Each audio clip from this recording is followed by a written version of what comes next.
a ação popular e vamos trabalhar no desenvolvimento da ação popular, né?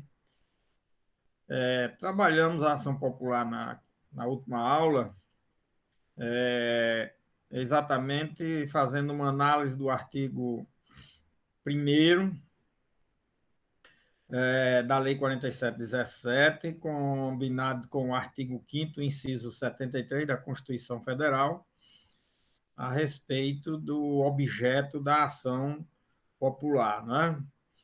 E vimos o quê? Que esses dois dispositivos legais, eles conjugados, apontam, indicam, reúnem o objeto da ação popular. Aliando o quê? Aliando o artigo 1º no que diz respeito aos atos lesivos ao patrimônio da União e suas entidades da administração pública direta e indireta, seja federal, estadual ou municipal, né? Além da lesão ao patrimônio público, na própria lei, no parágrafo 1º, nós temos ainda os bens e direitos de valor econômico, artístico, estético, histórico, turístico, né? E no inciso 73, além também da lesão ao patrimônio público, foram acrescidos a questão da moralidade administrativa, a questão relativa ao meio ambiente e a defesa do patrimônio histórico e paisagístico, né? Então, esse histórico já tinha, agora paisagístico, o patrimônio paisagístico, né? A moralidade administrativa e meio ambiente foram acrescidos com a Constituição de 88. Agora, na Lei 6.513 de 1977, nós já tínhamos, ao lado dos atos lesivos do patrimônio público,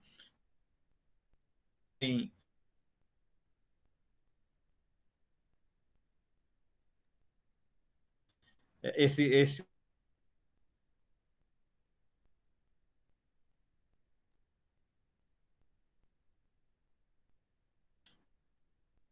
e em certa Professor, seu áudio está travando.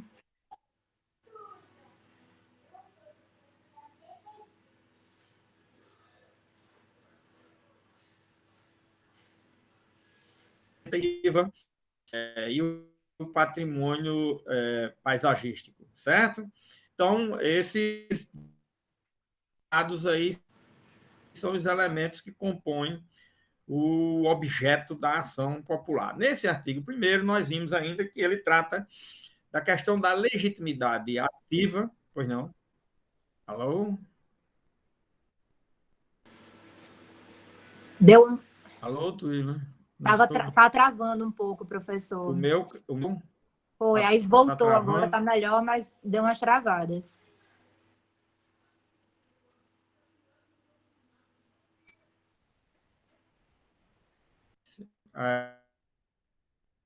Perdi aqui o contato. Voltou. Voltei a falar? Não. Alô? Pronto, Alguém voltou a falar. Voltei a falar? Tá ótimo. Quando cair aí, vocês, por favor, avisem, tá certo? Porque às vezes está ficando aqui a imagem e eu penso que está normal, mas não está todas as vezes, né? Bom, então, como eu estava falando, ao lado do objeto, esse artigo 1º também informa a questão da legitimidade ativa e, principalmente, a questão das entidades da administração pública e privada, certo? Que podem sofrer lesão ao patrimônio público em razão de algum ato viciado, nulo, né? Muito bem, aí depois nós trabalhamos aqui com relação ao objeto, o que são atos lesivos ao patrimônio público e considerados como absolutamente nulos, o artigo 2º, né?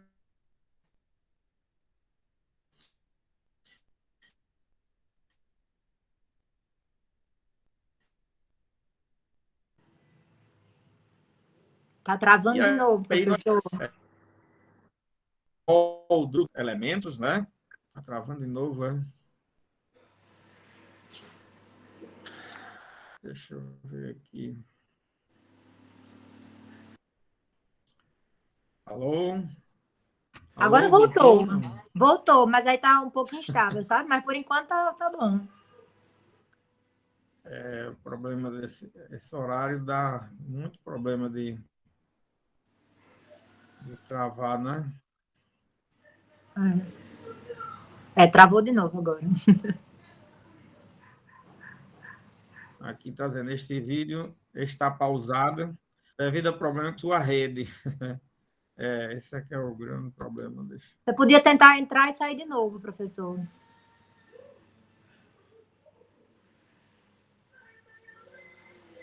Pode ser.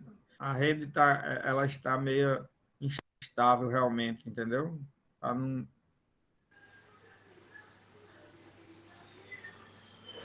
numa estabilidade aqui, a gente nota, né? Tá estável. Alô?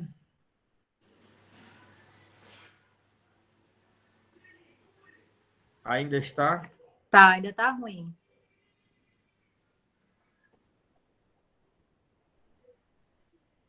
Eu vou procurar sair para ver se saindo eu.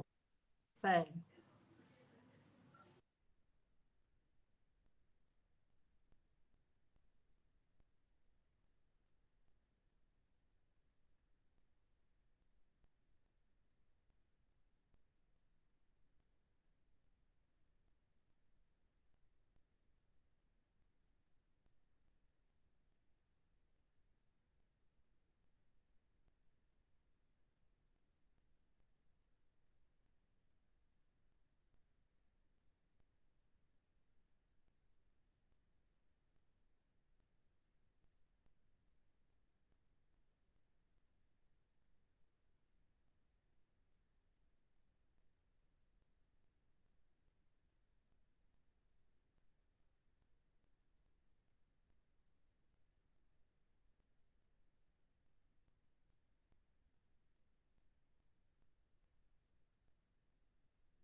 Alô, Tuíla, tá?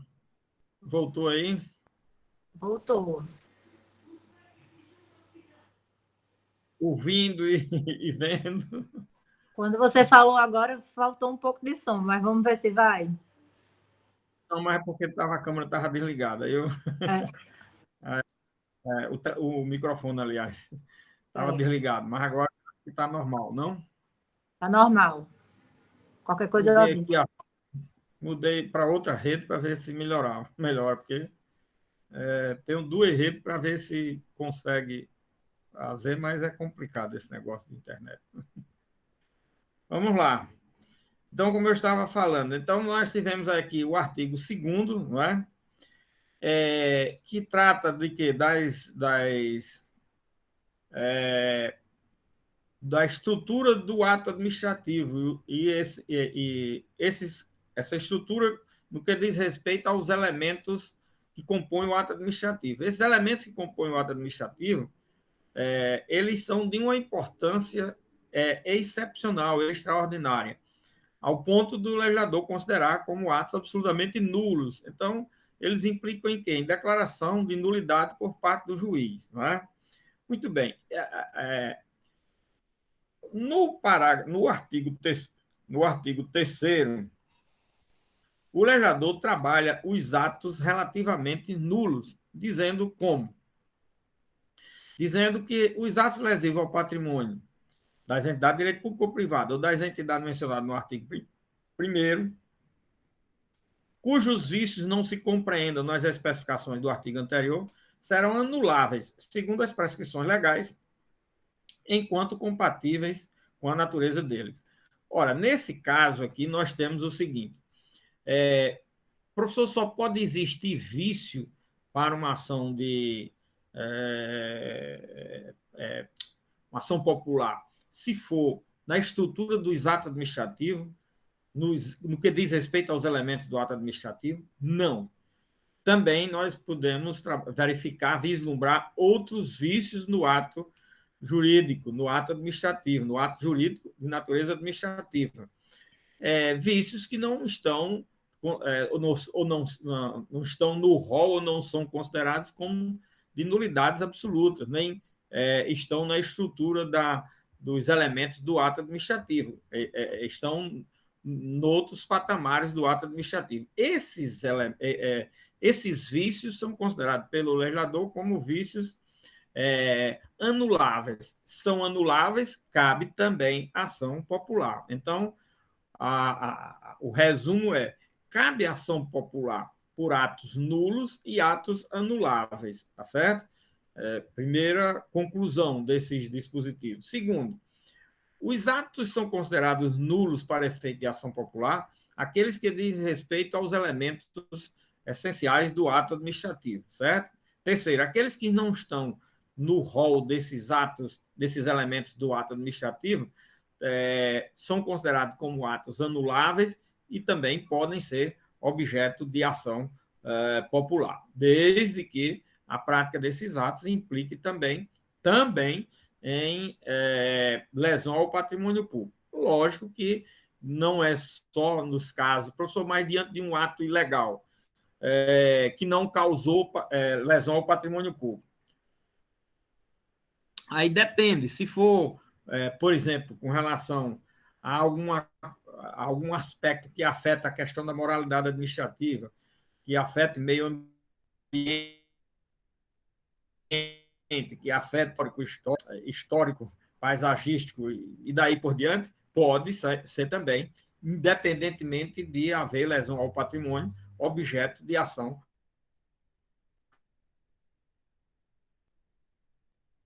popular. Esse é um dado. Aí tem o artigo 4º ainda, né?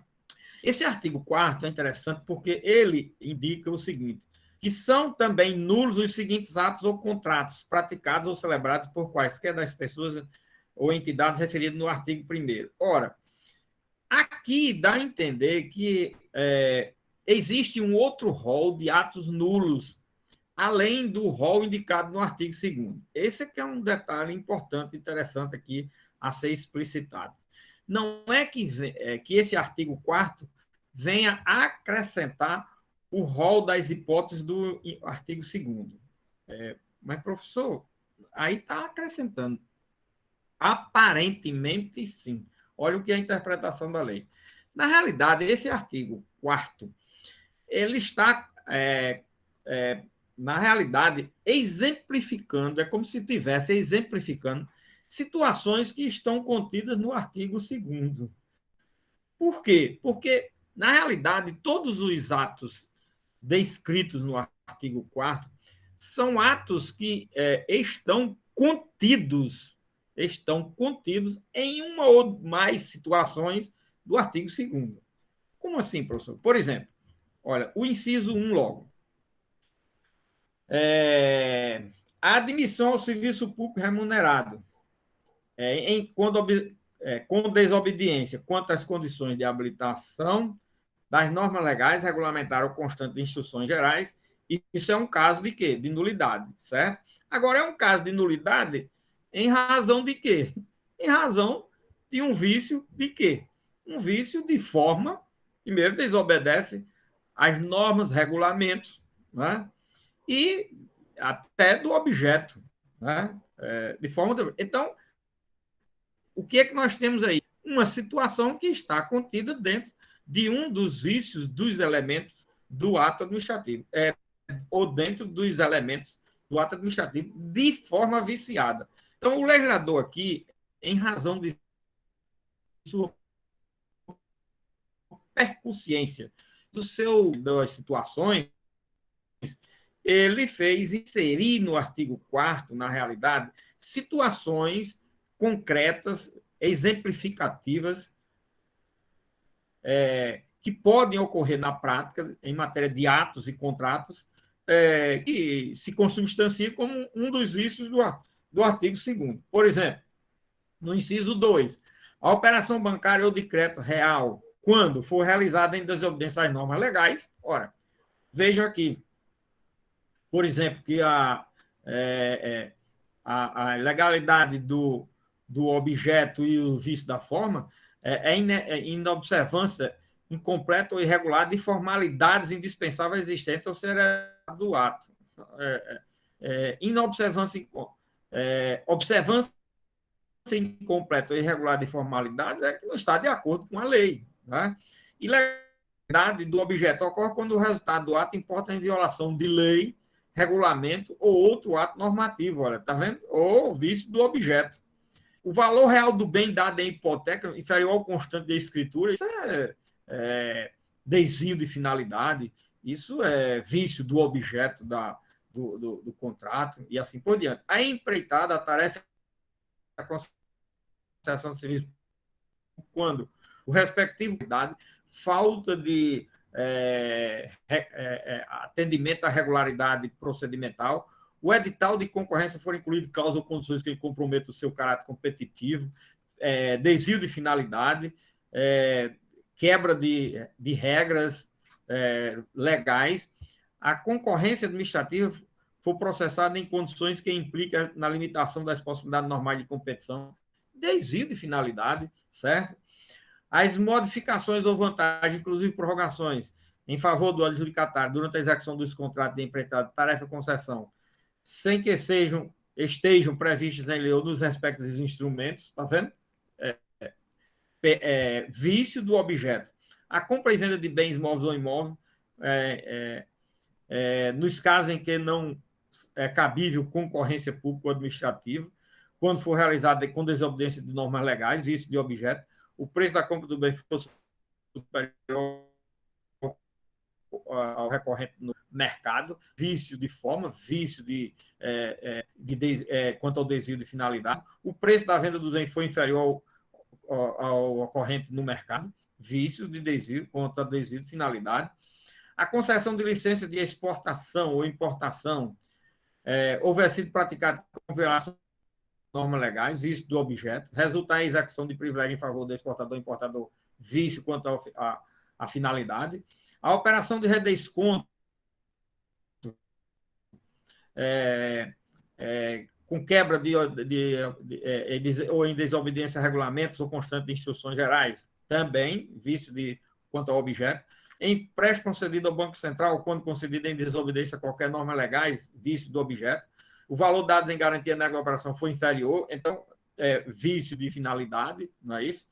A emissão, quando efetuada sem observância das normas constitucionais, legais e regulamentares que regem a espécie. Tudo vício de forma e vício quanto ao objeto. Então, o que é que nós temos aí? Professor, então, isso que está nos incisos do artigo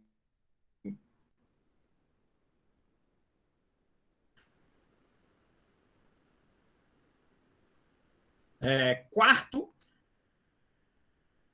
são desdobramentos do que já lógica melhor da técnica legislativa seria essa. No entanto, não,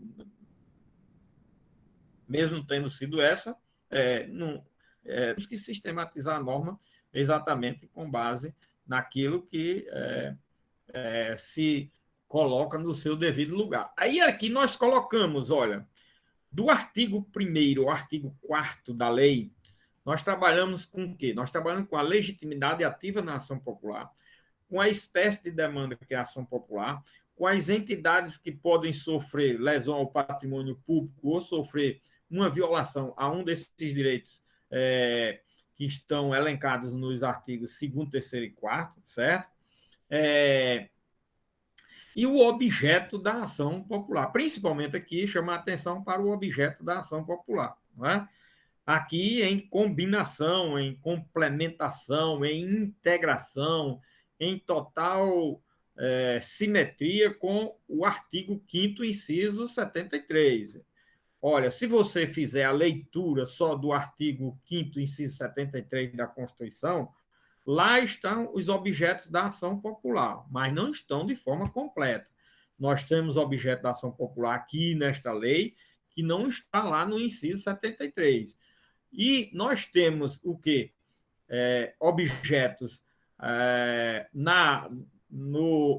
no inciso 73 que não estão na lei. E temos na lei que não estão no inciso 73. Né? Essas situações do parágrafo 1º, do artigo 1º aqui da lei, não estão lá no inciso 73 do artigo 5º da Constituição. Aí você diz assim, professor, mas se não está na Constituição, a lei poderia ir além do que está na Constituição? Pode. Inclusive, os objetos das ações não precisam estar definidos na Constituição Federal, não. A Constituição Federal até que define alguns objetos de determinadas ações, mas isso não é o comum, o normal, nem uma exigência de se chegar ao ponto de dizer que a falta do objeto de algo que está já definido na Constituição, quanto a uma espécie de demanda, não tiver na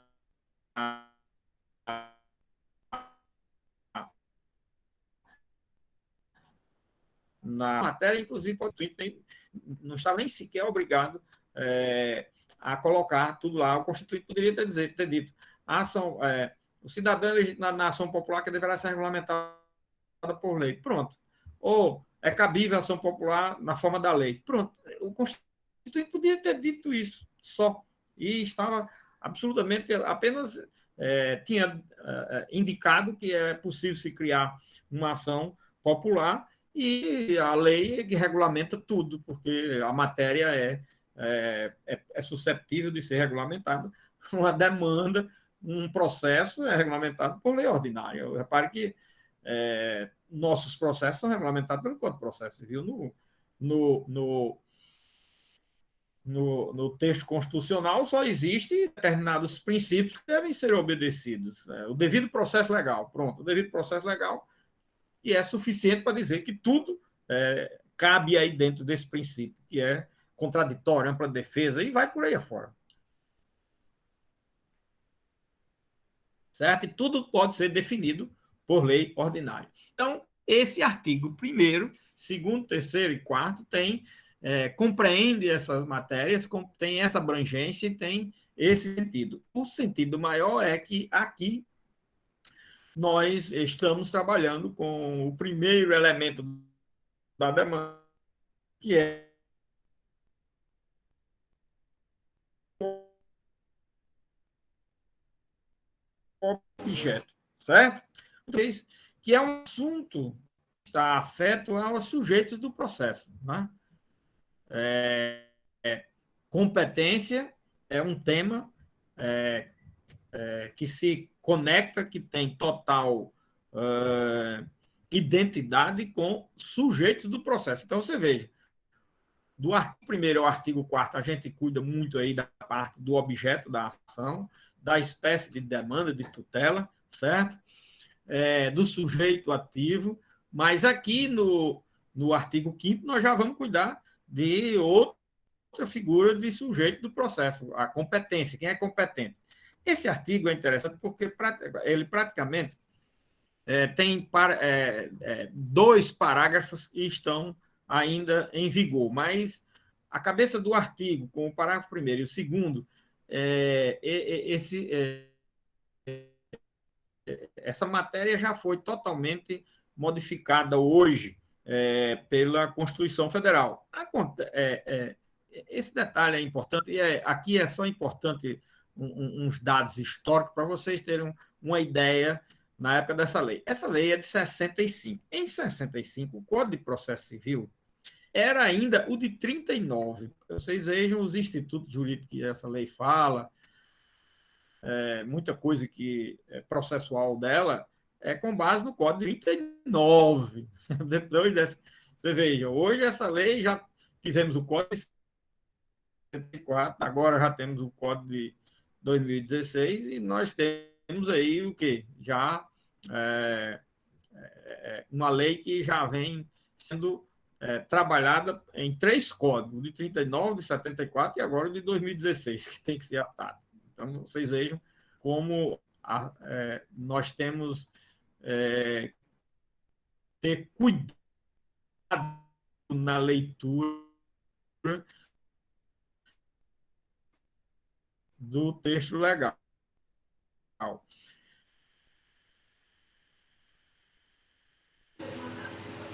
Professor, E esse agora artigo 5º, travou. olha, é interessante pela sua...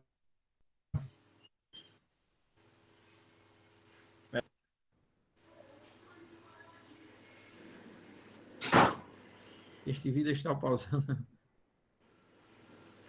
de novo, meu Deus. Travou agora.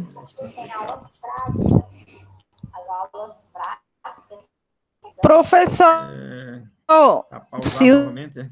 o senhor consegue Sim. me ouvir, não sei se sua internet permite, mas uma sugestão seria talvez o senhor desligar a câmera, como sua internet está ruim, que talvez estabilizasse melhor. Vou fazer a câmera, né, para ver se melhora alguma coisa. Está saindo som? Não. Pronto, o som tá bom. Melhorou? Melhorou por enquanto. Melhorou por enquanto. Bom, então vamos ver. Quer dizer que a câmera tem um peso significativo na transmissão, né? Mas Se melhorou. estiver dando esses problemas, vamos me lembrar. Melhorou, vamos ver se eu consigo continuar, né? Bom, então, como eu estava falando, esse artigo 5º, aí ele manda que a ação seja processada e julgada, indicando como juízo competente aquele de acordo com a organização judiciária de cada estado.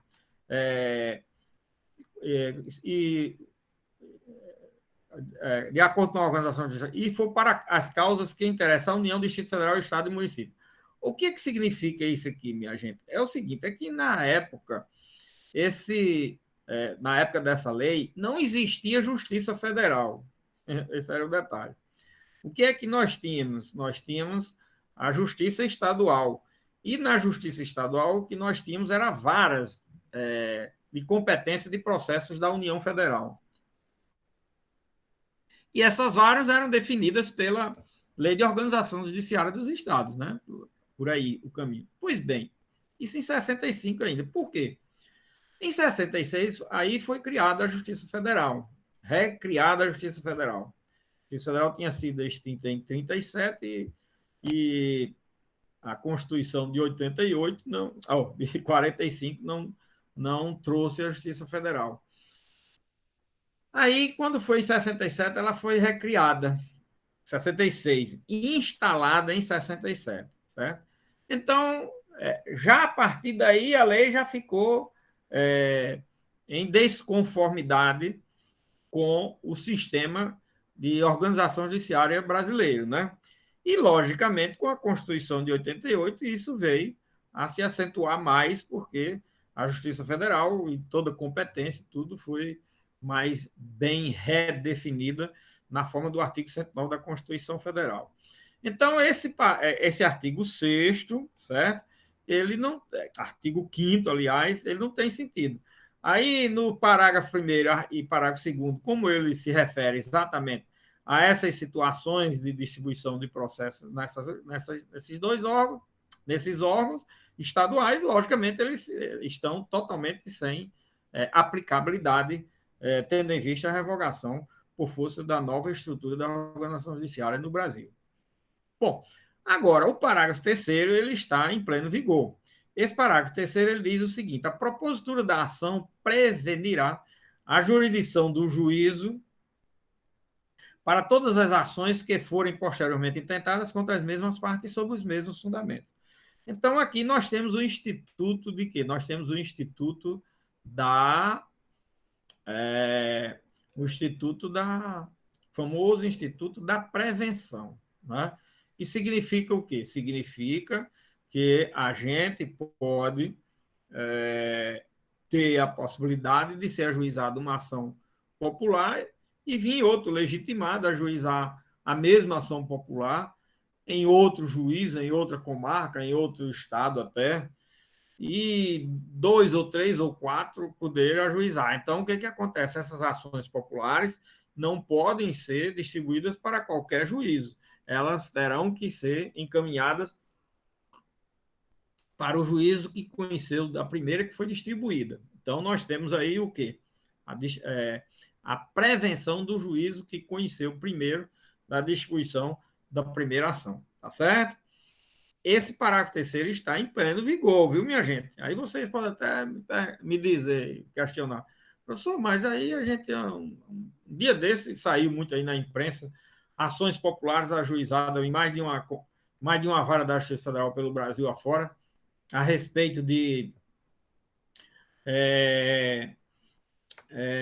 determinados atos, de nomeação de ministro, por exemplo, e entrar com ação popular, e foi um juiz tal, deferiu a liminar, o juiz qual, de outro estado, deferiu a liminar também. Aí vocês veem o seguinte, por sorte, nesses casos, houve o deferimento das liminares, não houve incompatibilidade. Agora vocês vejam, o mesmo ato sendo atacado no juiz A e o mesmo ato sendo atacado no juiz B. O juiz A concede, o juiz B não concede a liminar. Imagina como é que fica o pandemônio de justiça. Olha, quando as coisas começam erradas, elas vão erradas até o final. Hoje mesmo está aí uma decisão judicial do Supremo, para vocês verem, não mataram o mal pela raiz, aí agora estão querendo consertar as coisas, aí 5, 6, sei lá quantos anos depois, certo? Aqui vem reconhecer a incompetência de um juiz, que qualquer estudante de direito, qualquer um de vocês, eu não acredito que qualquer um de vocês não saiba que aquele juiz era incompetente naquela ação, naqueles casos. Relações jurídicas que não tinham nada a ver com o Estado X, aí é julgado no Estado X. Quem quer que tenha feito pelo menos uma leitura bruta, sem ser um jurista, sem ser sequer passado na faculdade de Direito, mas tiver feito a leitura de qualquer dispositivo em matéria de competência em processo penal, sabe que aquele juiz era incompetente, absolutamente incompetente. Todo mundo, qualquer pessoa sabia.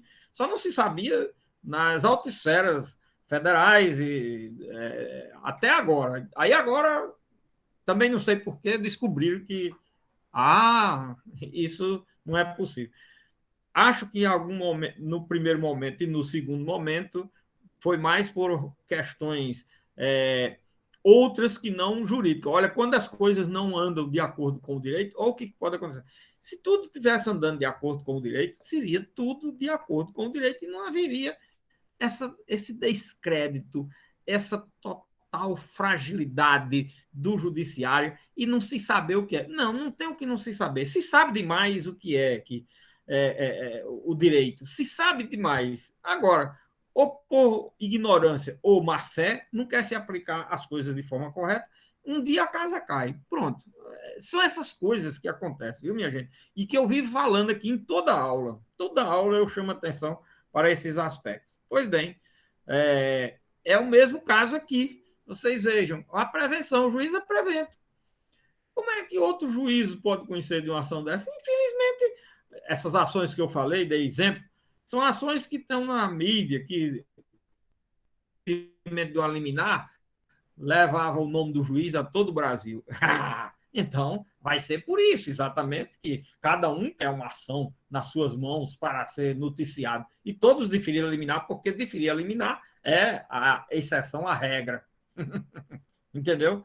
Um juiz de primeiro grau impedir um ministro de ser nomeado pelo presidente da República, imagine isso, né? Em nome da moralidade administrativa, um ato que é do Poder Executivo. O Poder Executivo tem atos de acordo com a competência da Constituição Federal que o Judiciário não tinha que estar se metendo, mas ele se mete, além de se meter, defere liminar, porque isso causa um sucesso midiático impressionante E os juízes, a maioria dos juízes do Brasil decidem em razão de quê? Do sucesso midiático. Pronto. Tá. Mídia é um prato cheio para se jogar as normas no lixo. Esse é o detalhe. No Brasil, se decide hoje de acordo com a mídia. Uma tal de opinião pública, que eu não sei onde é que ela está, nem de quanto se compõe essa opinião pública, que é quem decide as coisas. O que é a opinião pública? Quantos compõem essa opinião pública da opinião daquela decisão? Quem foi que indicou isso? Quem é que traz essa estatística? Quem é que me dá um parâmetro dogmático para eu decidir em cima? São essas coisas, minha gente, que não pode acontecer. Bom, mas acontece. E olha, a gente vê isso todo dia. As aberrações são constantes. Aí você veja um negócio desse depois de 5, 6 anos. Modifica-se uma coisa que qualquer estudante de direito, que eu não acredito que você diga, professor, eu não sabia. Não. Pelo amor de Deus, eu não acredito que qualquer estudante de direito não saiba que aquele juiz era absolutamente incompetente. Só quem não sabia eram os órgãos julgadores do processo naquele momento histórico. Aí agora hoje descobriu.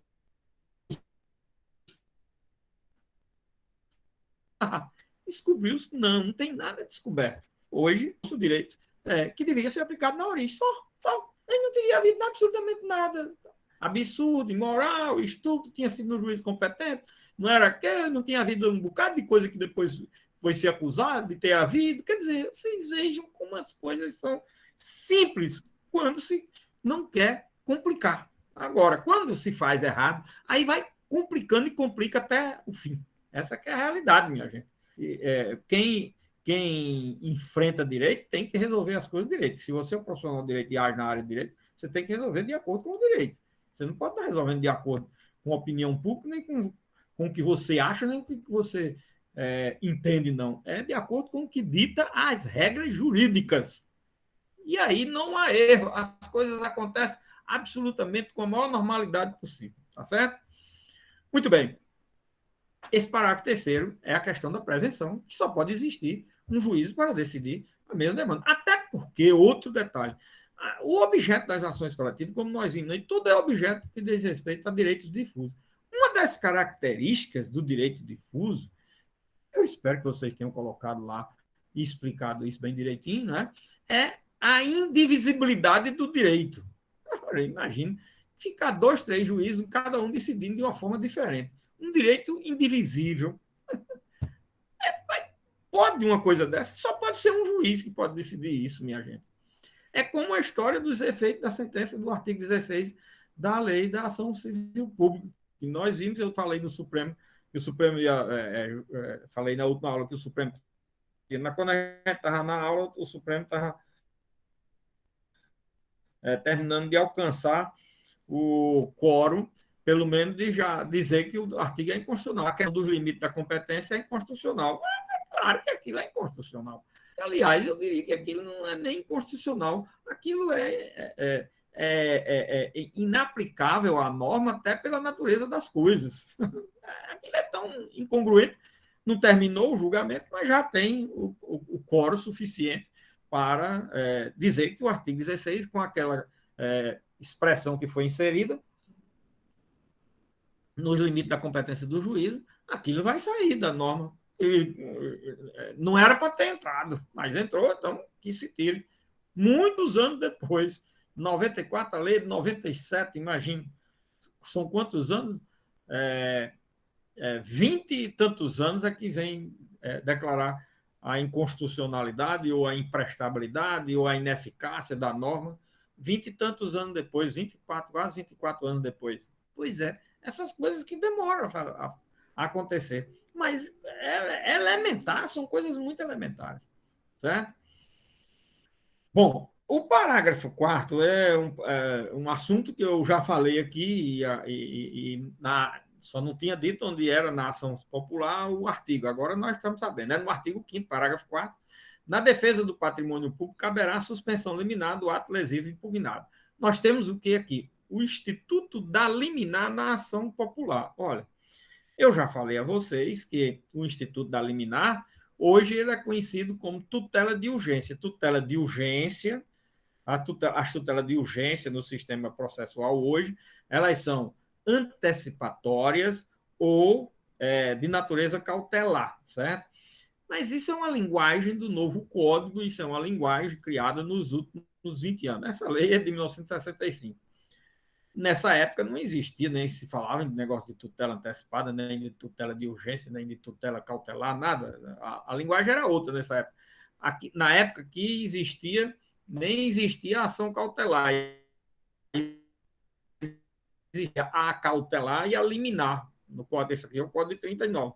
Depois veio o processo cautelar, para o Código de Processo Civil de 74, e agora no Código de Processo Civil de 2016, olha, o que era cautelar passou a ser tutela de urgência. Tutela de urgência de natureza antecipatória e de natureza cautelar. É assim que está no sistema atual. E aqui eu tinha falado desse assunto, por quê? Porque eu falei para vocês já que até 94 as liminares eram possíveis em processos que a própria lei autorizava expressamente. E uma dessas leis que eu mencionei como exemplo era a ação popular. Outra foi a ação civil pública, e a gente viu lá, quando nós falamos da ação civil pública, eu repeti esse assunto. Né? E disse que antes de 94 nós só tínhamos 5 espécies de demandas que caberia ação que caberia eliminar. Era a ação popular, que é essa daí de 65, o Código de Processo Civil em 74 nas ações possessórias e na própria ação cautelar, certo? Aí em 85, sim, aí já tinha no mandado de segurança 4 e na ação civil pública em 85, 5. Olha, nós temos os 5 institutos que era possível eliminar até 94. Depois de 94, nós falamos isso quando analisamos o artigo 12 da Lei da Ação Civil Pública, certo? Depois de 94, aí nós passamos a ter o quê? A tutela antecipada em todo o processo, que era uma espécie de antiga liminar que só existia nesses 5 processos antes de 94. Repare como é interessante esse dado. Então, esse parágrafo 4 ele está em vigor. Hoje, o que poderia se trabalhar era a ideia de que mudava-se ou muda-se aqui a linguagem. Ao invés de caberá a suspensão liminar do ato lesivo, na defesa do patrimônio público, caberá tutela de urgência. Pronto, acabou. Uma leitura que se faz hoje do parágrafo 4º da Lei 4717. Então, esse artigo 5º, na realidade, só tem os parágrafos 3º e 4º que estão em vigor, tá certo? Bom, minha gente, aí vem o outro assunto, no artigo 6º. Artigo 6º que contém 5 parágrafos, né? Esse artigo 6º, ele cuida de quê? Dos sujeitos passivos da ação e dos assistentes. Dos sujeitos passivos da ação e dos assistentes. Olha que coisa interessante. Nós tivemos aí no artigo 1º ao 4º o objeto da ação. Artigo 5º e 6º, sujeitos do processo. Olha o legislador de 65, mas olha a sistematização que ele faz. Não é aquela sistematização perfeita, mas ele dirige os temas para aquela estrutura que eu falo do processo. Objetos, sujeitos. E se você quiser aqui, adiantando já aqui o artigo 7, ele diz do processo. O que é o processo? A forma. Nós vamos ver a forma do processo.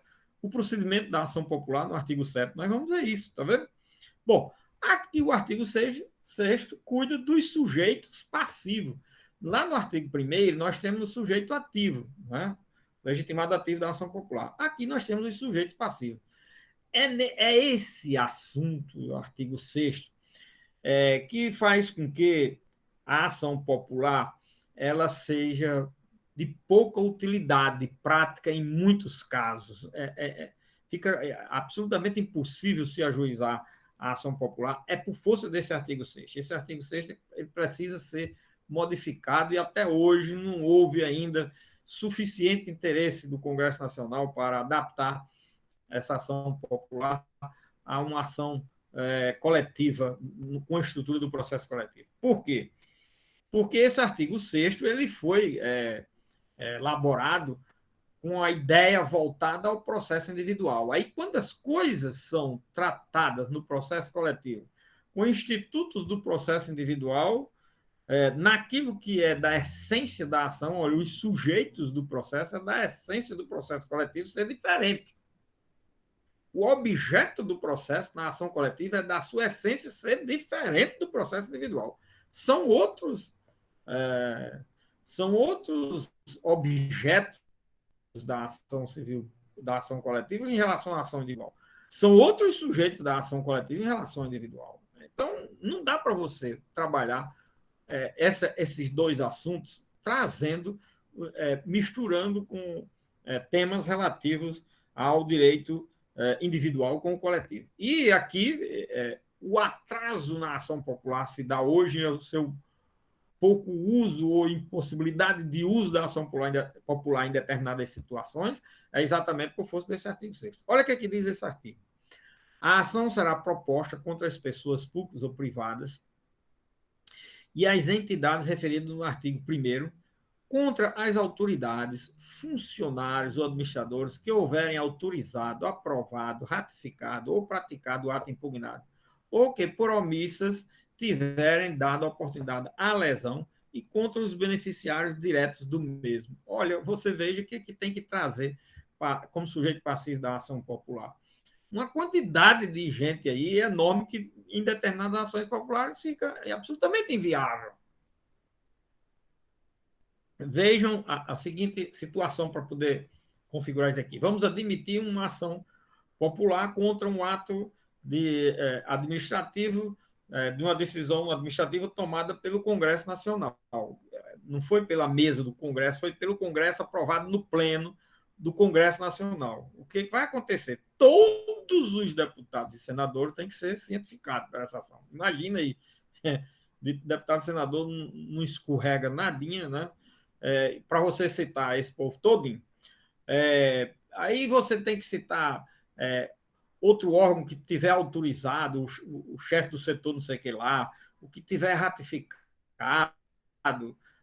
que tiver sido omisso na prática daquele ato. Imagina aí, se for um concurso público, os inscritos, que são pessoas o quê? Beneficiadas, ou quem já passou no concurso, todos têm que ser cientificados. Então, vocês vejam, as ações populares que ensejam situações de grande quantidade de pessoas que têm que ser chamadas para essas ações, o que vai acontecer? Não vai ser viável essa ação. Certo?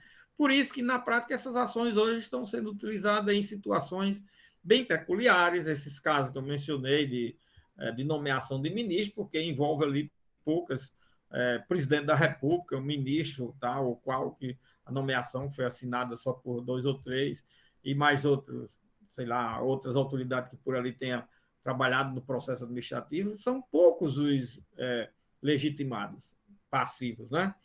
Mas, num caso de muitos legitimados, fica inviável.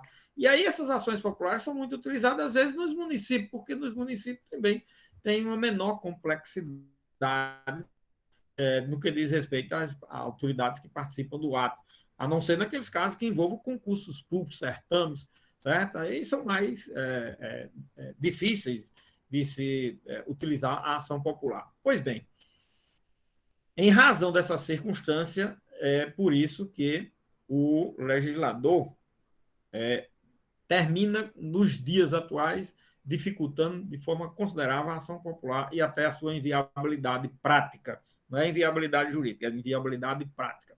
Certo? Isso se calca em 2 ideias. Aquela que eu falei aqui, que a ação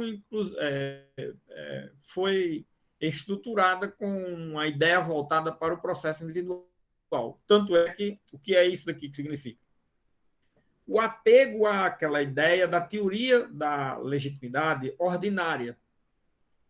Quem é o legitimado ordinário? É aquele que é titular do direito material ou, de qualquer forma, tenha participado da relação jurídica de direito material. Olha aí. É exatamente isso que está no artigo 6º. Agora, isso é uma ideia para processo individual. No processo coletivo, veja que numa ação civil pública não é desse jeito. Quem é que é citado? Somente a entidade. Pronto, acabou. Não se convoca os demais que autoriza quem faz isso, aquilo outro. Não. Na ação civil, o pessoal tem a entidade. Pronto, acabou-se. E na ação popular, olha aí a quantidade de gente sem que convocada. Então, isso daqui é fruto de uma ideia de uma legitimidade passiva com base no direito individual. Está vendo? Na teoria, por isso, minha gente, que aquelas ideias postas com relação ao objeto, com relação a sujeitos, que foi pedido na prova, é para vocês não só fazer a prova, é porque isso vai ser importante na prática.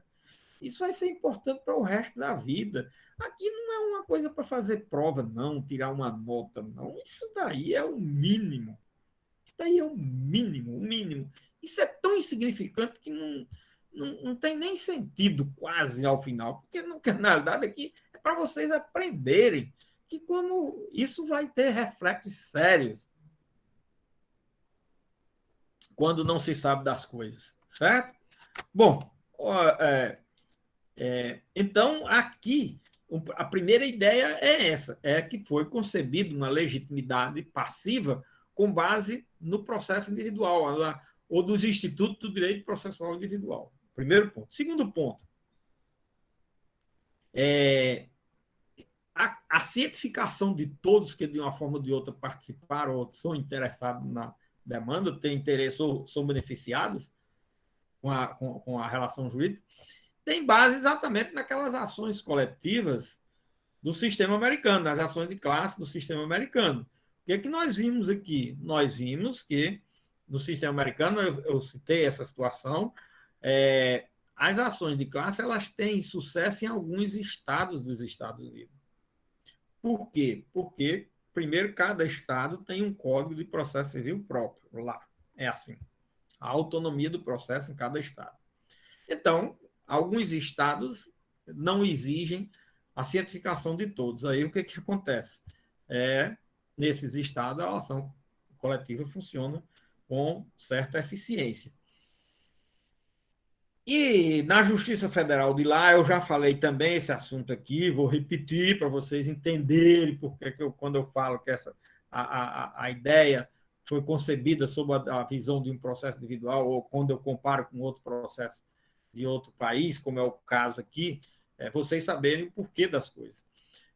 Eu falei aqui já que no sistema americano, né, na Justiça Federal, já houve uma demanda, sei lá, na década de 60, que o processo foi levantada a tese de que todos os interessados deveriam participar da relação jurídico-processual. Essa matéria chegou à Suprema Corte Americana. A Suprema Corte confirmou esse ponto de vista. O que aconteceu? Na Justiça Federal, isso vinculou, segundo a estrutura do processo americano, do direito americano, vinculou todos os processos da Justiça Federal de lá, certo?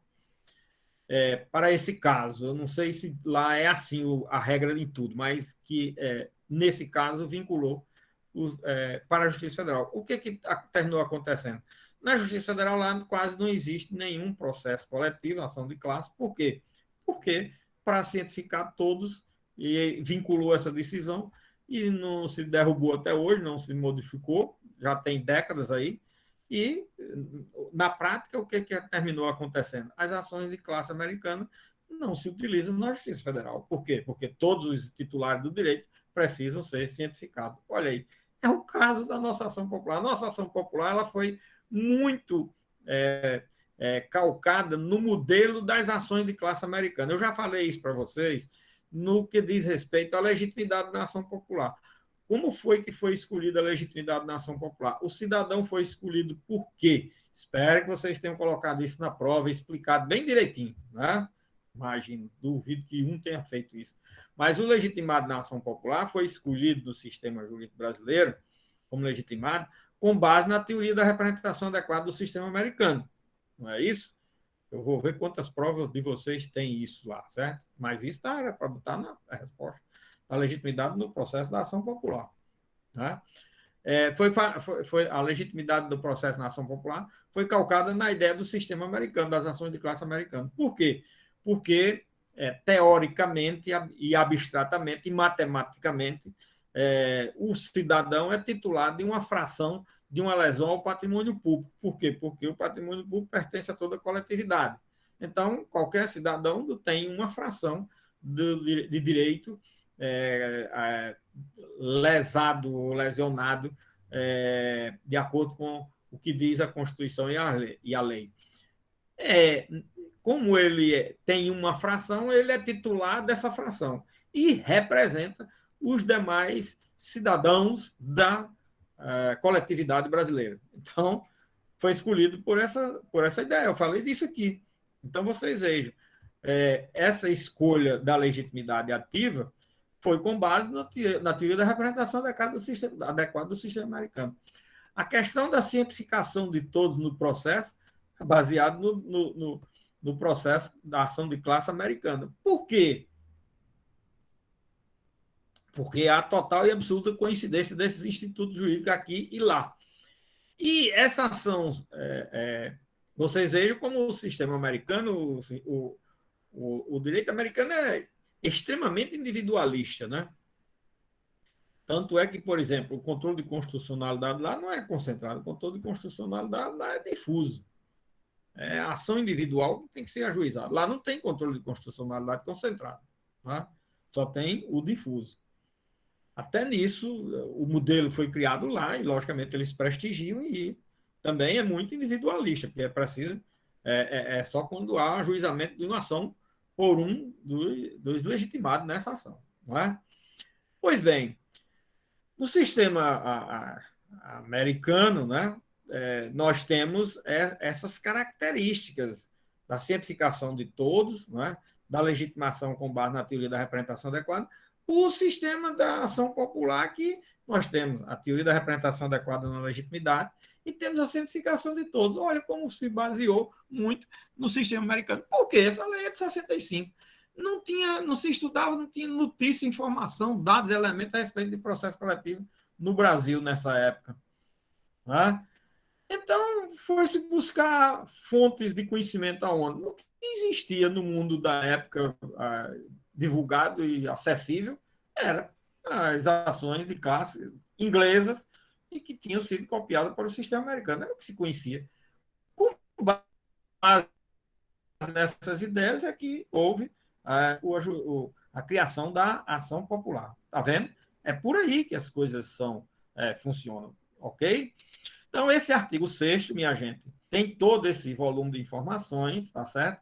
Para poder a gente entender. Aí vem o parágrafo 1º, que diz que se não houver benefício direto do ato lesivo, ou se for ele indeterminado ou desconhecido, a ação será proporcionalmente contra as outras pessoas indicadas neste artigo. Bom, aqui é uma situação de certa obviedade, mas dizendo que vai ser ajuizado contra só quem participou nas pessoas indicadas, logicamente, na cabeça do artigo e tenha, logicamente, uma participação. No parágrafo 2º, no caso que trata o inciso 2, item B do artigo 4º, o artigo 4 são aquelas situações que eu já falei de exemplificações de vícios, de nulidades do ato administrativo. Quando o valor real do bem for inferior ao da avaliação, aqui é aquele caso de contrato com o Banco do Brasil, o banco hoje seria Banco Central, na época não tinha, seria bem diferente, ou um banco, outro banco qualquer público, Banco do Brasil, Caixa Econômica, Banco do Nordeste, são os bancos oficiais, né, que se chamam, né? Quando se dá um bem em garantia, em valor, citação é que está dizendo quem deve ser citado. Citação como réus, além das pessoas públicas ou privadas, entidades referidas no artigo 1º, apenas os responsáveis pela avaliação inexata e os beneficiários da mesma. Então, aqui está dizendo que, na hipótese do inciso 2 e tem B do artigo 4º, quem deve ser cientificado para a ação, certo? O parágrafo 3º desse artigo é um assunto dos mais importantes. Esse parágrafo é importantíssimo, interessante, E ele tem uma força de vigor muito importante, interessante aqui na ação popular, mas você vê o seguinte, esse parágrafo, ele é de uma... você veja, a lei é de 65, mas nesse ponto aqui, desse parágrafo, ela teve uma visão de futuro impressionante, que hoje, essa matéria, inclusive, pode ser aplicada em qualquer ação coletiva, o parágrafo terceiro desse artigo 5º. E o que... sexto, aliás. E o que diz esse parágrafo? Olha como é interessante. A pessoa jurídica de direito público ou de direito privado, cujo ato seja objeto de impugnação, poderá abster-se de contestar o pedido ou poderá atuar ao lado do autor, desde que isso se afigure útil ou interesse público, a juízo do respectivo representante legal ou dirigente. Olha que coisa mais interessante esse parágrafo terceiro. O que é que ele está dizendo? É o seguinte, ele está dizendo que a entidade de direito público, que o ato está sendo impugnado por ela ter sido lesada no seu patrimônio por um determinado negócio jurídico, por um ato administrativo, por um contrato, o que for, né? Ela deve ser cientificada. Claro, ela vai ser cientificada, citada como demandada, né? Como sujeito passivo. Está lá no artigo, na cabeça do artigo 6º. Né? Ela é citada, então ela teria que vir ao processo contestar a ação. Né? Mas você veja o seguinte, de acordo com esse parágrafo terceiro, ela pode vir ao processo contestar a ação. É uma possibilidade. Né? Mas outra possibilidade, ela não contesta a ação. Não contesta a ação, não vai haver revelia por isso, não. Né?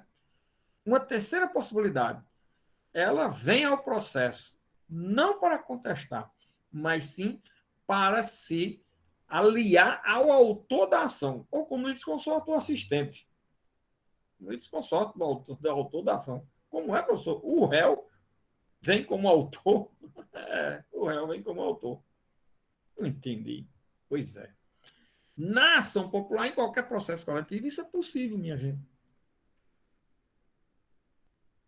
Sabe por quê?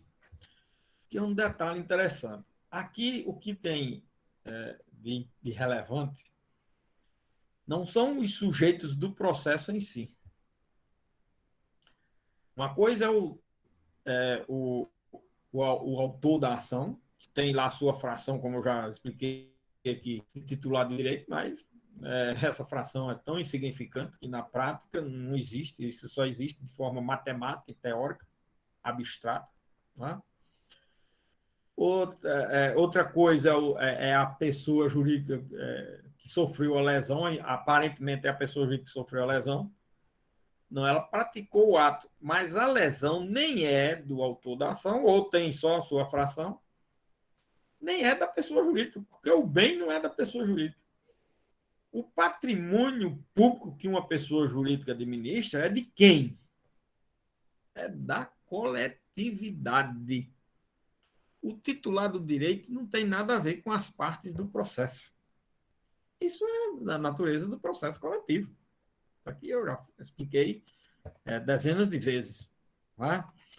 Pois bem, como o direito que está em jogo não é nem do autor, ou se for do autor é numa parcela insignificante, nem é do réu, que é a pessoa jurídica de direito público que praticou o ato, quem é o titular do direito? A coletividade. Afinal, o patrimônio que é lesado ou lesionado é da coletividade. Então, o que acontece? A pessoa jurídica de direito público, ou de direito privado, que está administrando patrimônio público, ela acima de tudo, deve ser defensora do bem patrimônio da coletividade.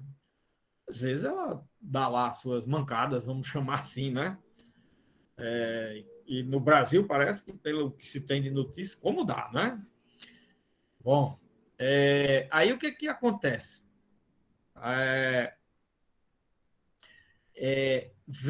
Havendo alguém que ajuiza uma ação popular, chama-se a entidade. A entidade diz, bom,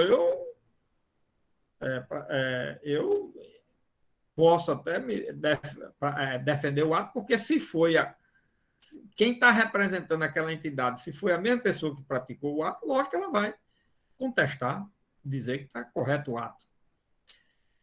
Acontece que os cargos públicos eles são muito maleáveis na sua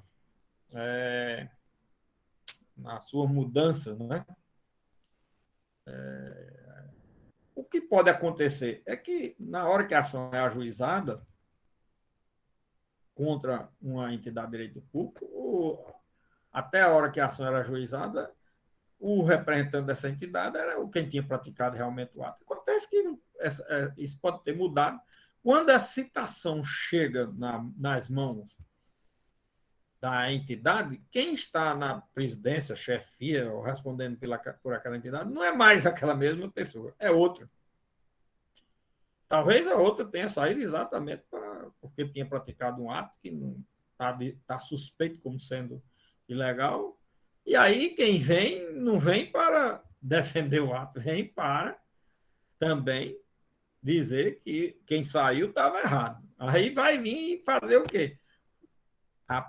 Integrar o processo, não como réu, mas como autor da ação, ou ao lado do autor da ação, como litisconsorte do autor. Olha como é interessante aí esse aspecto. Impressionante. Isso foge a todo e qualquer raciocínio lógico que se trabalha em processo individual. Isso só pode acontecer em processo coletivo. Tá? Em processo coletivo. Porque o titular do direito é diferente dos sujeitos de direito. No processo individual, o titular do direito se confunde com o sujeito de direito, o sujeito do processo. Ou o titular do direito material, ou participou da relação jurídica de qualquer forma. É assim que é visto no direito individual. No direito coletivo não é assim. O titular do direito é um e os sujeitos do processo são outros. É o que nós estamos vendo aí. E eu vou dar um exemplo bem prático, que é muito suscetível de acontecer. Acontece com certa frequência pelos interiores.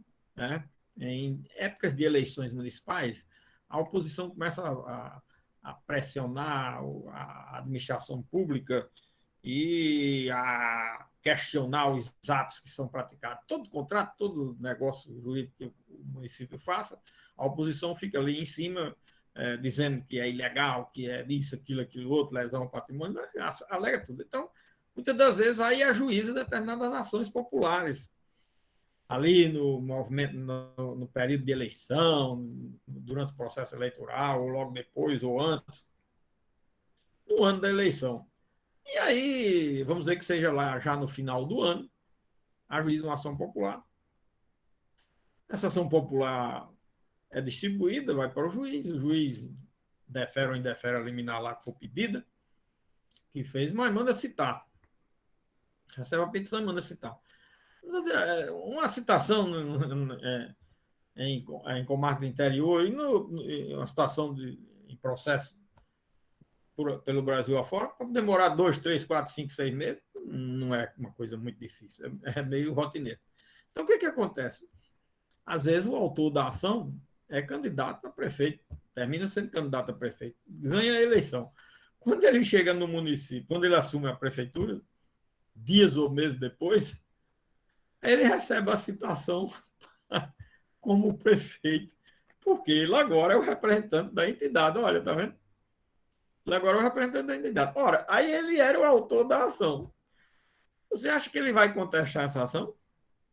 Não, ele vai, logicamente, integrar o processo ao lado do autor da ação. A entidade com ele, que era o autor da ação. Tá vendo? Pode acontecer. Isso é muito frequente acontecer no interior.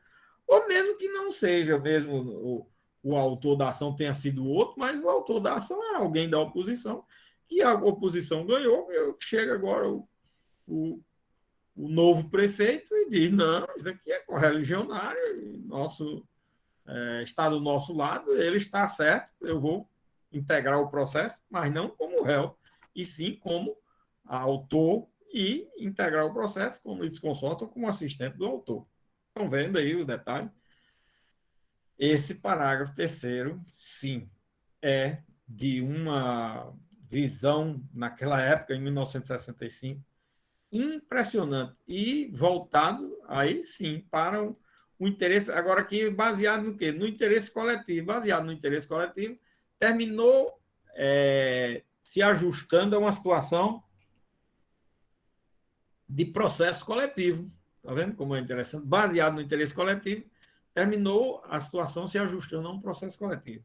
Então, esse parágrafo quarto, ou terceiro, tem todo esse volume de informação, viu, minha gente? Muito rico, muito importante, interessante e altamente atualizado. Esse aqui é o detalhe, não é?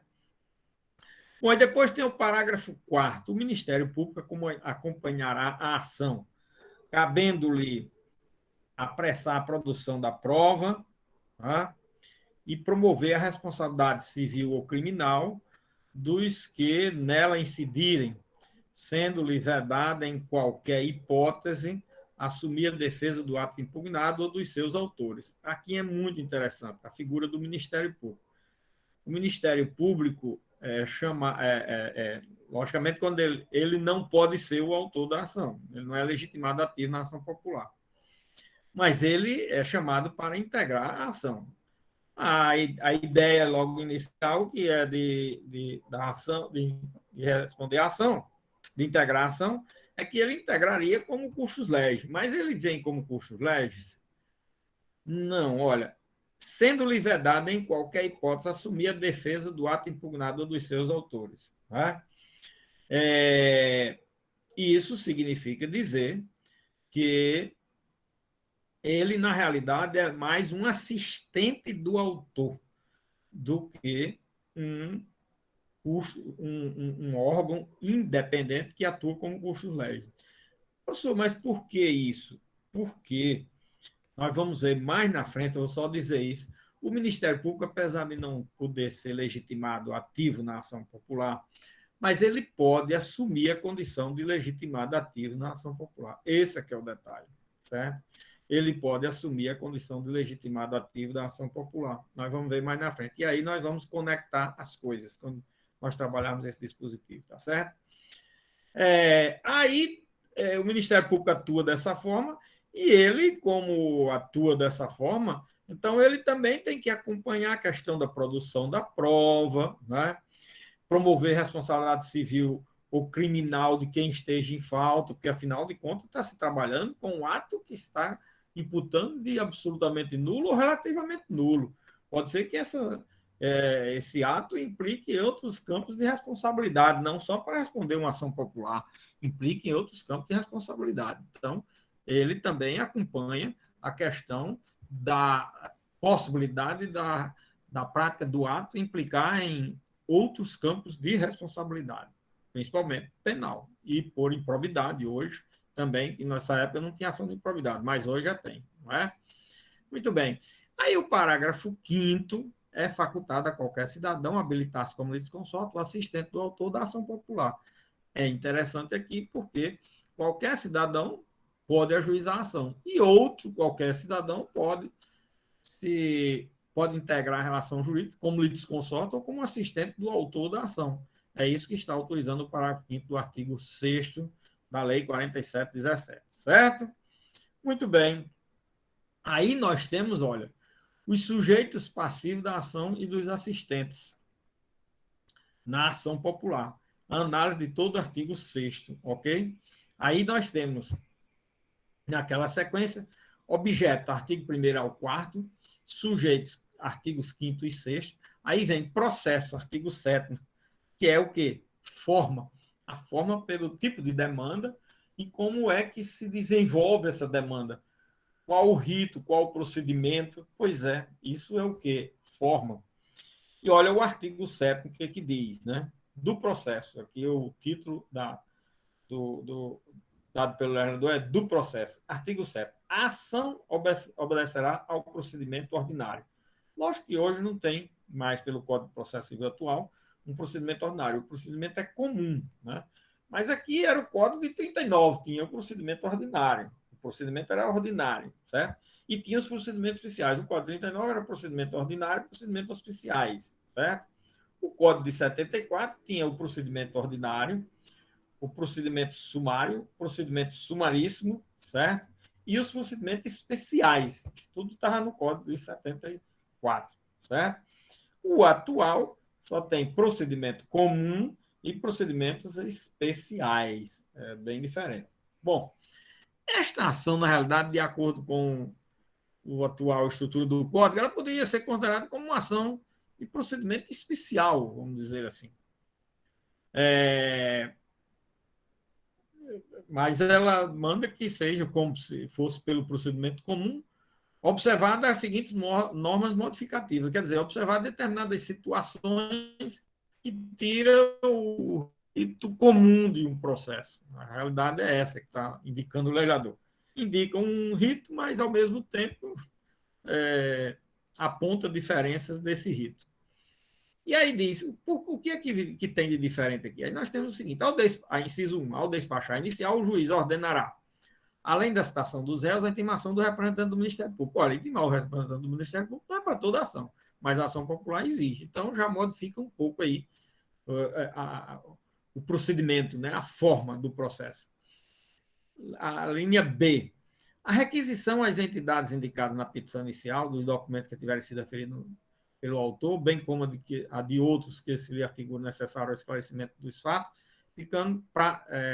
fixando prazos de 15 a 30 dias para o atendimento. Isso daqui é para aquelas hipóteses em que o autor não conseguiu todos os processos, todos os documentos, todos os elementos da demanda, e ele pede ao juiz para fazer a requisição. Tá?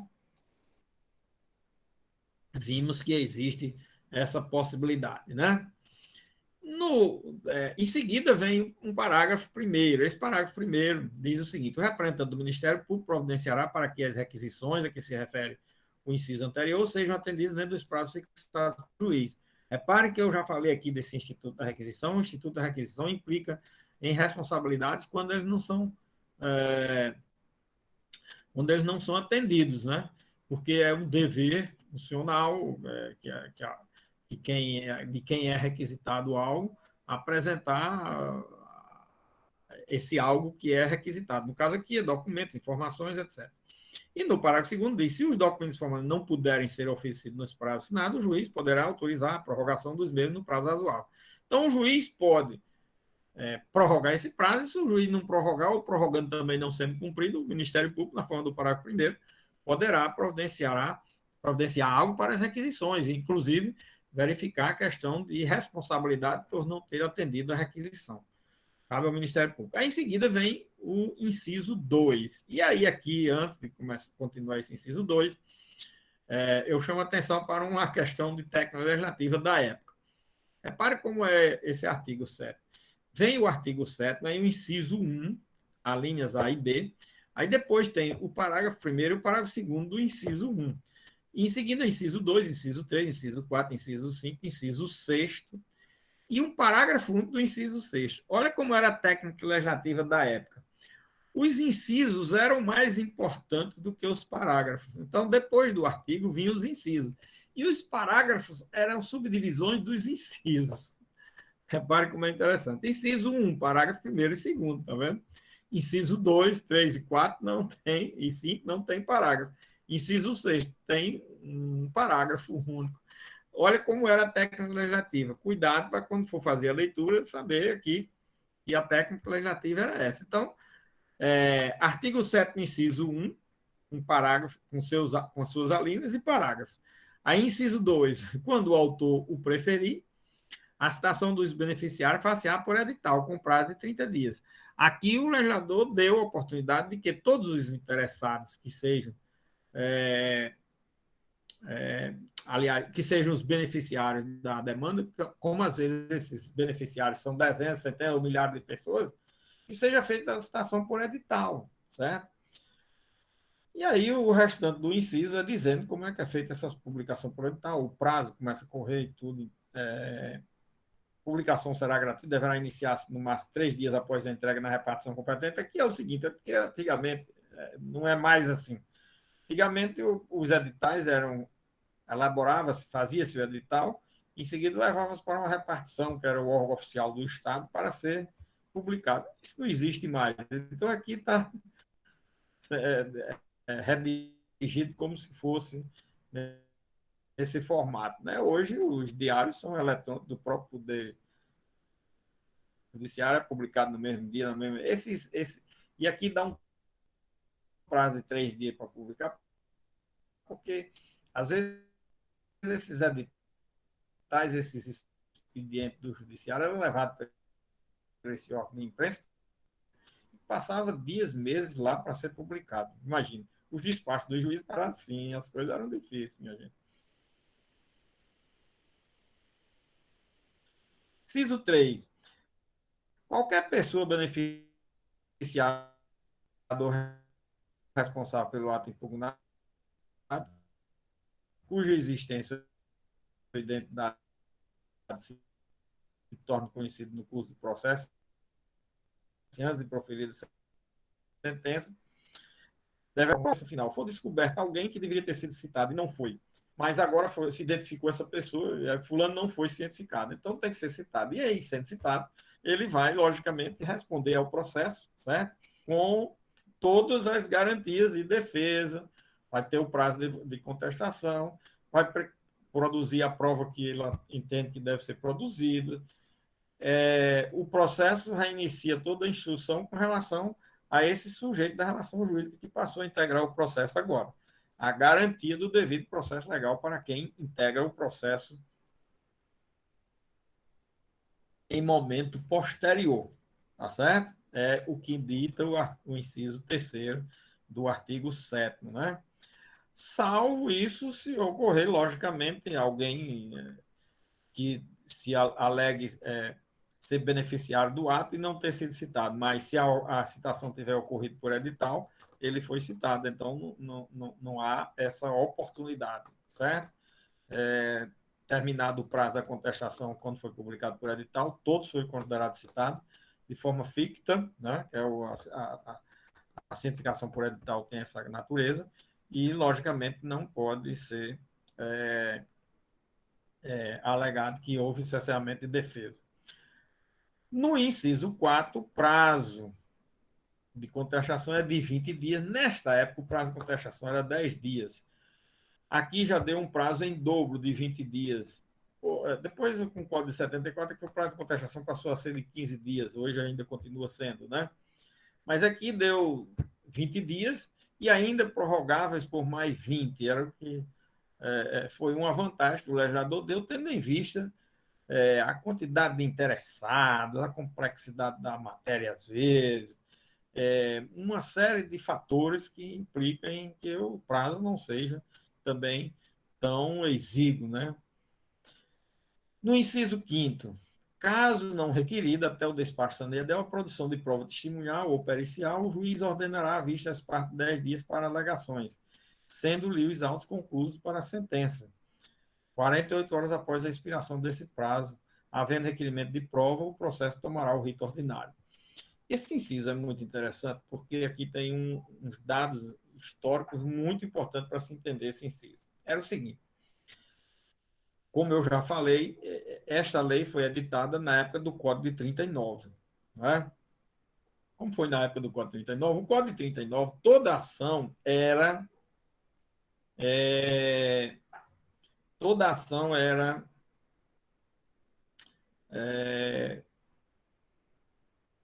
Todo processo, toda ação, todo processo tinha uma audiência de instrução e julgamento. A audiência de instrução e julgamento, logicamente, se houvesse o que instruir.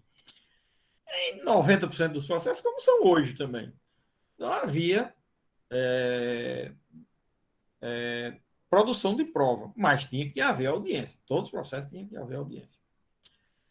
Isso levou a que o Código de 74 criasse a figura do julgamento antecipado da lei, que não existia no Código de 39. Todo processo só se encerrava a fase até a sentença, só se encerrava com a realização da audiência. Agora, na audiência, poderia ter prova a produzir, poderia não ter prova a produzir. Se não tivesse prova a produzir, o que se fazia? Ratificava os termos da contestação ratificava os termos da inicial.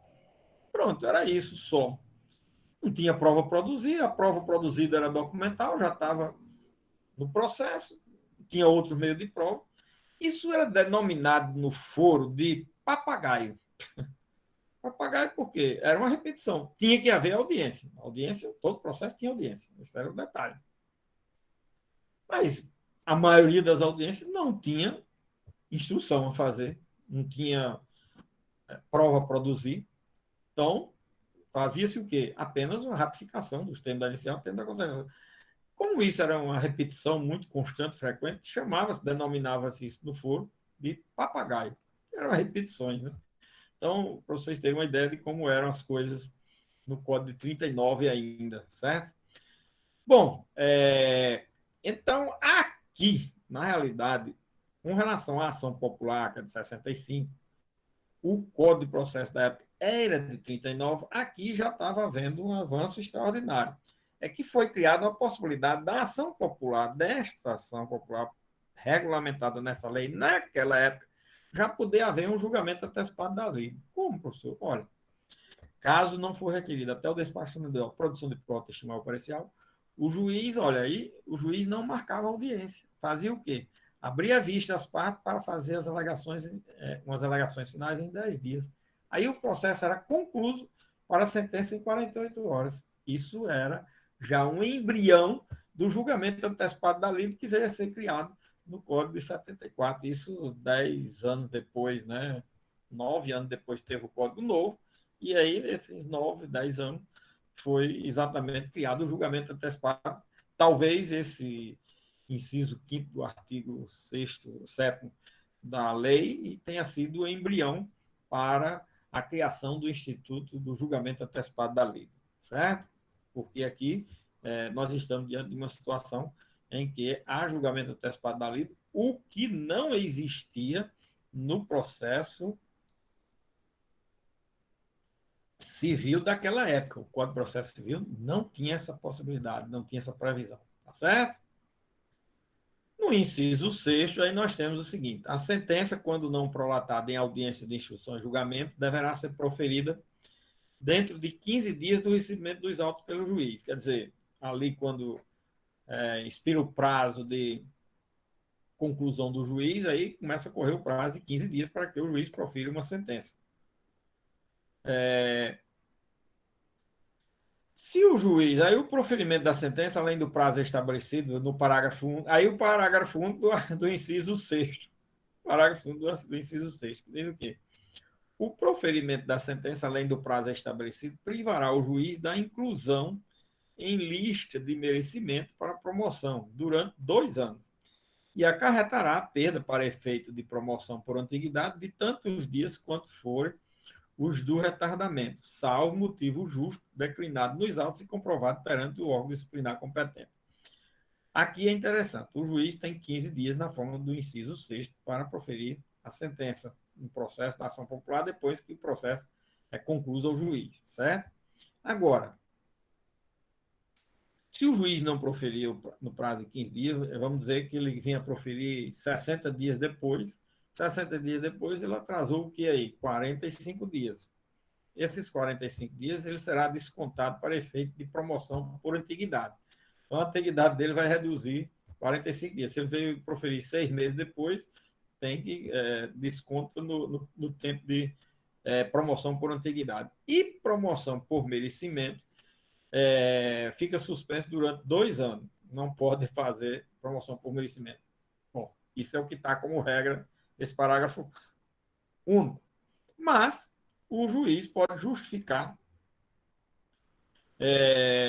o motivo pelo qual está sendo proferida a sentença de forma atrasada, fora do prazo, comprovando perante o órgão disciplinar competente. Isso é uma informação que mensalmente os juízes têm que passar às corregedorias, acompanharem, e quando um juiz requerer promoção por merecimento ou por antiguidade, exatamente de uma comarca para outra, de uma instância para outra, de uma instância para outra, etc., de juiz para desembargador e assim por diante, é preciso que a corregedoria tenha essas anotações lá para indicar, apontar que houve essa falta ou não. Agora, a justificativa fica fácil.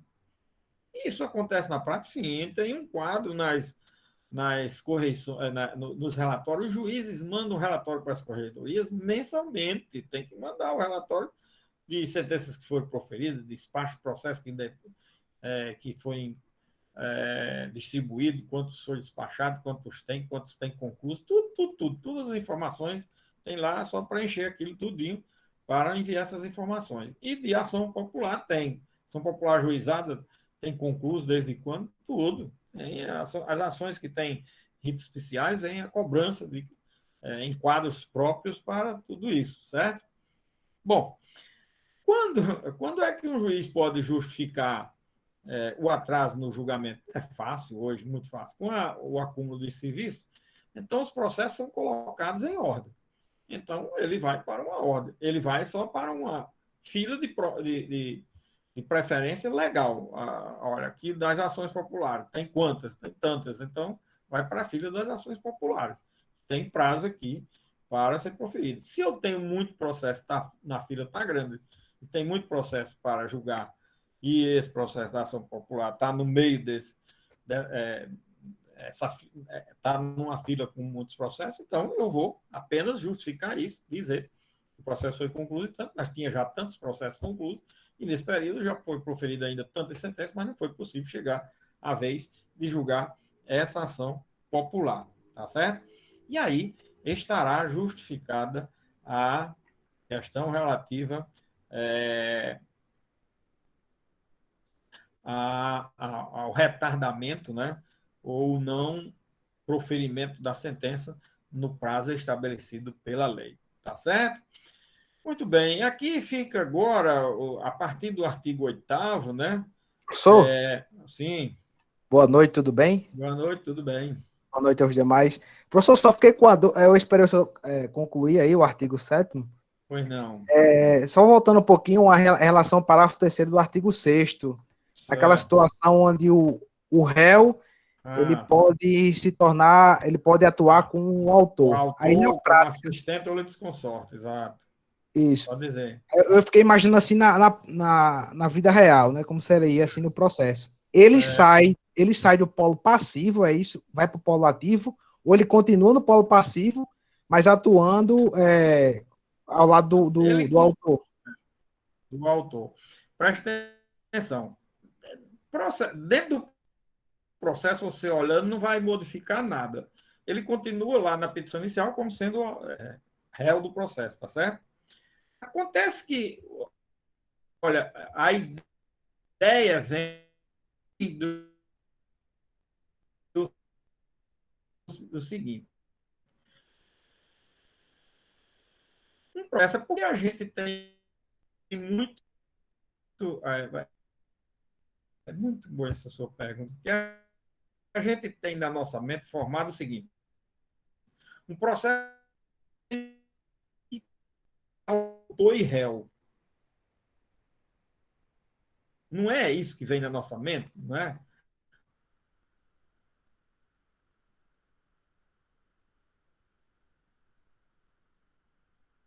Um hotel tem um Professor, tem que ter. você pode... Acho que era bom repetir, porque autor e réu. O autor no polo ativo, o réu no polo passivo. E a gente cria essa imagem mental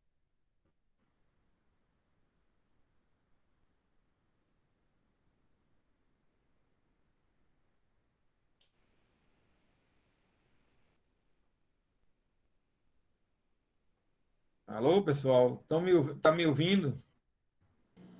o professor começou a cortar. Estava tentando me avisar. Mas agora voltou.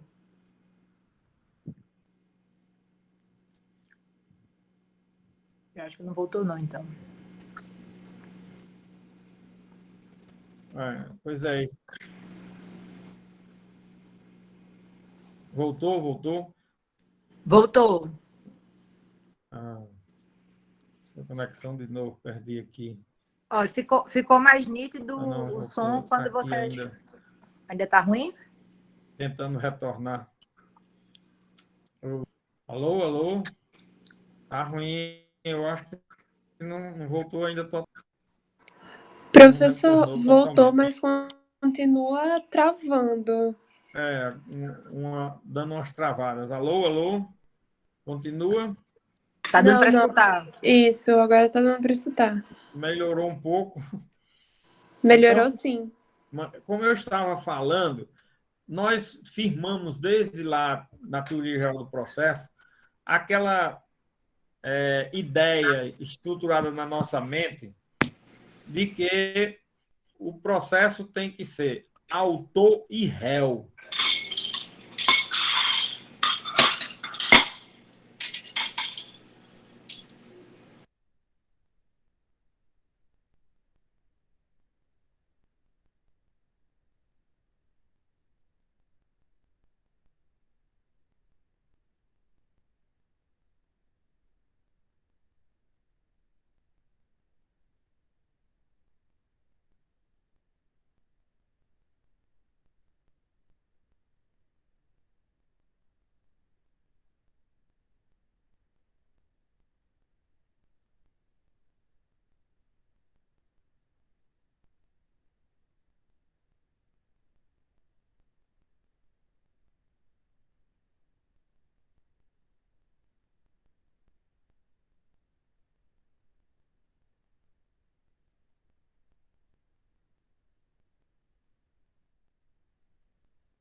Pessoal, o professor pediu para avisar que vai retomar na próxima aula, ok?